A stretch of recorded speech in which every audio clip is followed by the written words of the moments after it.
Hey guys, welcome to the 101 in 10, where you get to see your favorite artists from around the world 101 in 10 minutes. I'm your host, Ayasha Roberson. I'm back on the scene with a new artist, and happy holidays to you guys as well. So, I have this musical genius. He has his own style of music. I like the rock and grassroots influence of his music as he's talking about his life. He's talking about just being country and being authentic with his authenticity of his music. I love the strong songwriting and musicality as well. It's definitely versatile and different from other artists that are also in the music scene as well. And that's the reason why we chose him to be on our show. So without further ado, let me help you welcome to the show, Mr. Ryan Dart. Yay! Hey, how are you? Fine. How are you doing, Ryan? And happy holidays to you. Yeah, same to you. Same to you. Nice to see you. Nice to see you as well. So, can you tell the artists and the fans out there about your musical influences and how did you get started in the music industry? Yeah, for sure. So I started playing music in my early teens and writing songs and just trying to have an outlet for some creativity besides drawing and art. And I ended up going to school to do engineering, audio Mhm. engineering. Um, and just was working in a studio and got kind of roped into with this band. I started tour managing and traveling around the world with music, all the while writing my own music and continuing to keep that muscle strong. Um, and Awesome. yeah, I've really been focusing on my own music for the last 10 years or so now. Great. And can you tell me a little bit about your musical influences? Who were some of your influences growing up or even today? Yeah, for sure. It's pretty diverse. I like all different genres, but as far as the songwriting, I was definitely um, influenced by people like Towns Van Zandt and Bob Dylan Mhm. as far as the songwriting goes. But I'm really a huge fan of Fats Domino. I Oh, just yeah. love Okay. that stuff. I can just listen to that all day. It's just the best. So a lot of old blues and some folk and country. You know, uh, definitely definitely pretty diverse as far as that goes. That is very diverse. And you said you also have influences when it becomes to the art. So on the edge of the wall is your this nice painting of this draw. I don't even know what it is, but it's beautiful when you go to his website. It's this beautiful artistic drawing. Was that something that you created yourself for? I worked on that with my friend Marissa. She's a really amazing artist. I have I do I have done a lot of art in the past, but that Mhm. particular album cover, she worked on that with me. So she's really she's really growing in her art career, and it had a good vibe for this Yes. particular. It definitely has a very good vibe for the album and all the songs as well. It really has come together because when I look at it, I'm like, whoa, that's a really, really nice drawing. Now let's talk a little bit about your success and your challenges as an artist. What have been, maybe you can tell me about one or two of your successes as an artist, and what has been a challenge for you as an artist? Sure. I guess success for me, I haven't had any major um, labels or anything like that back in this. So for me, it's really been nice growing this from the ground up. And each year, the shows are getting um, better and better.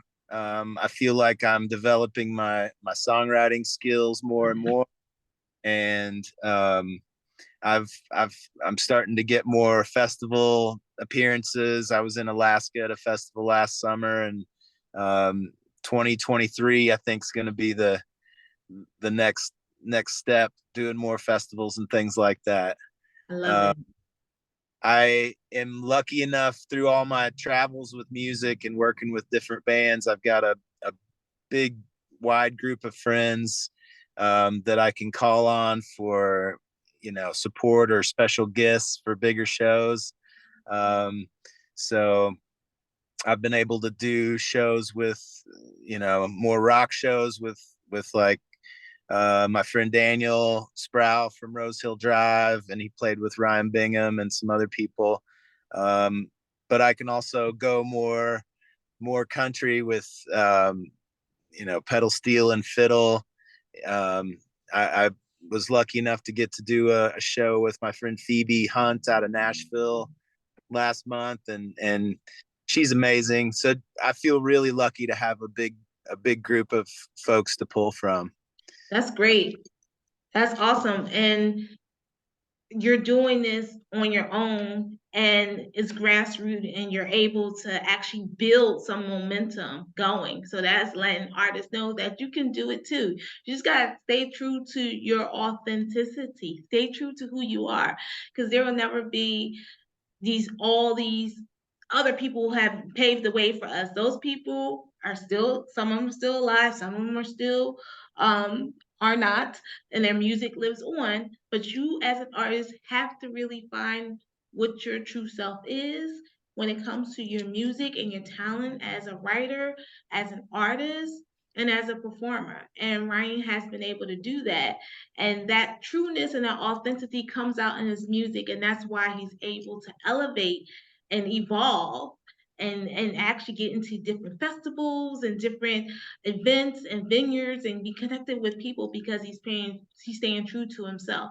Yes, it has taken some time, but look, with time, look what has happened in time. Great things have happened in time. Just like you have the concept with the diamond. You put enough pressure in that diamond, and before you know it, that rock becomes a diamond. And you have to wait until your season. So this is a great way of just empowering yourself because it's the end of the year to make sure that you are just continually empowering yourself and knowing that everything will happen in your timing. So thank you, Ryan, for sharing your successes and your challenges as a grassroots artist. I believe most people need to hear that because we all get wrapped up in social media based off of what other people are doing, and you need to just focus on you. You are Yeah, the only person you need to focus on, which is you. I would basically 10 years. Just don't plan on giving up for a second. Give it at least 10 years because that's going to give you time to develop as an artist, and it gives your career a chance to really have those roots. So a stable foundation. Love it. Yes. Amen to that.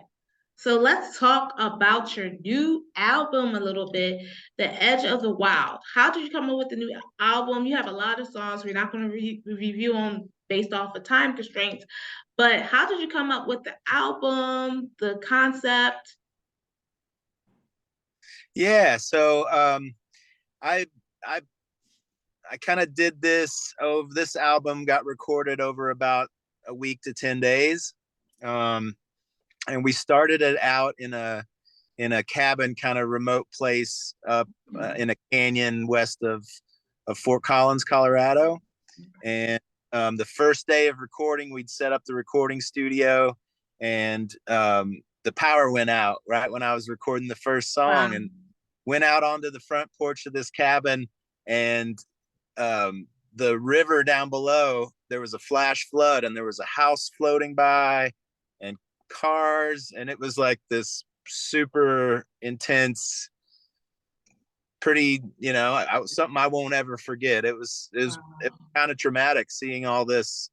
Like, Stuff. I'd never been that close to a flash flood. It was Mhm. amazing seeing the power of nature. So that kind of influenced the direction this album went, because we're not that far away from civilization, but just eh, being that, like, kind of out in the wild, and seeing how Mother Nature just always wins. I So love it. that kind of influenced the title and the direction of this record. Wow, I love it. And I think that you have done a super duper job with arranging the songs on the album as well. It's just like one storybook after other of different chapters that you open and you listen to, and you're able to feel your story come out in the album. So I'm not going to give too much away, but guys, you need to check out his album, The Edge of the Wild. I believe it's on all music platforms, correct? It's on Spotify, Apple Music, SoundCloud. Make sure you purchase this music. I'm sorry, Ryan, were you going to say something? Oh, it's wherever you stream your music for sure. Wherever you stream your music, make sure you check out his new album. And also go to his website. So, Ryan, can you tell everyone how can they get in contact with you? Sure. It's ryandartmusic.com is the website. And you're welcome to shoot me an email as well. It's ryandart@yahoo.com. Thanks. And thank you so much, Ryan, for being on the show. I really enjoyed this episode, and I'm looking forward to seeing all the great things you're going to be doing for 2023 and beyond.